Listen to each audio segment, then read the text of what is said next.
online मनपुरगी नुंगथिलगी पाव मखा ताबा पिजरी हौजिक Jiri district की मोबुंग Meitei खुंदा कैजांग cookie खुन मथक्तगी अफब मखलगी खुलाई सिजनदुना अकनबा मओंगदा बॉम यावना कन्ना अटैक तौरकले मखागी अपडेट असी ई पाव मणिपुरदगिनी जिरीबामदा कुकी मिलिटेंट सिंगना अटैक तौरखरे स्टेट सिक्योरिटी फोर्स का खुद थोकनरी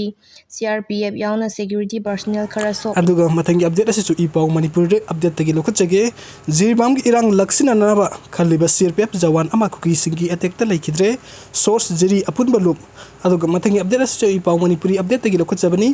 जिरीबाम द कुकी अनि कुकीलेन यौखरे मोय यामना कापखरे वीडियो नमगा हाइना ई पाव मणिपुरी अपडेट ना अपडेट तौबिरी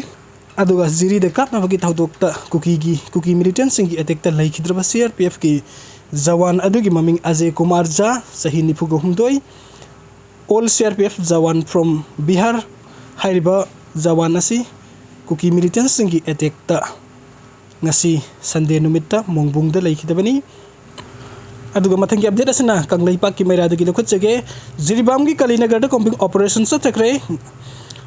पावसी कंगलैपा की मैरा दगी लोखचबनी ngasi पुंग तरुक तगी निपान मखाई फावबगी जिरीबाम डिस्ट्रिक्ट की कलीनगर पार्ट 1 2 अमदे 3 की अकोइबद लैरिबा युमियंखै the combing operation सतखरे Jiribam district police की SP M Pradeep Singh IPS की लिसिंग मखादा सतखिबा कॉम्बिंग ऑपरेशन असिदा जिरीबाम डिस्ट्रिक्ट पुलिस के कंगबु CRPF C